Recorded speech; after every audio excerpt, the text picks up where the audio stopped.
বিসমিল্লাহির রহমানির রহিম। আমি কাজী আবিদ। প্রিয় বাংলাদেশ, প্রিয় মাতৃভূমি, ভালো নেই আমার মাতৃভূমি, ভালো নেই আমার মাতৃভূমির মা ও বোনেরা, ভালো নেই আমি।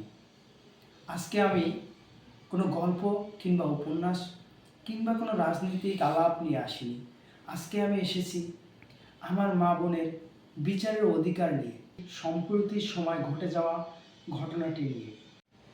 আদারে হায়না এসেছে, শাড়ি ছিঁড়েছে কিসে, বিবেকের ঘরে তালা ঝুলেছে, বিচার হবে কিসে।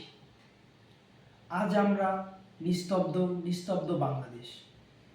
কিছু পুরুষ নামক কুলাঙ্গারের বাচ্চারা তাদেরকে দিয়ে কুকুরের মতো শোষণ করে, তারপরে তারা ঘোলা আকাশে ঘুরে, কিন্তু তাদের বিচার হয় না।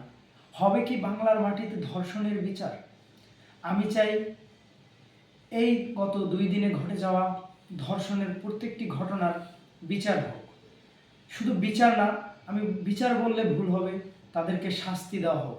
এমন শাস্তি, যেই শাস্তি দেখার পরে বাংলার মাটিতে আর একটা ধর্ষক জন্ম নেবে না। 15 বছরের একটি বাচ্চা, তাকে ধর্ষণের পরে হত্যা করা হয়েছে।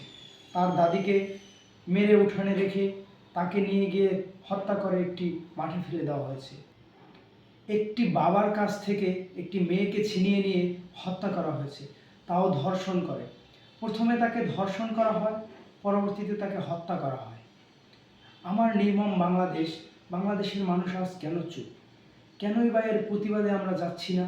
কেনই বা এর প্রতিবাদ আমরা করছি না? আমাদের মনে কিসের ভয়?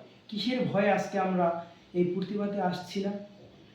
আজকে যেই ঘটনাটি ঘটেছে সেটি কালকে হয়তো বা আপনার বোন কিংবা আপনার মায়ের সাথে ঘটতে পারে, কিংবা আপনার কোনো আত্মীয় স্বজনের সাথে ঘটতে পারে। সোনরে শোষক, সোনরে সমাজ, ধর্ষকের বিচার ফাঁসি হোক। আমি চাই বিগত 2 দিনের প্রত্যেকটা ধর্ষকের ফাঁসি হোক।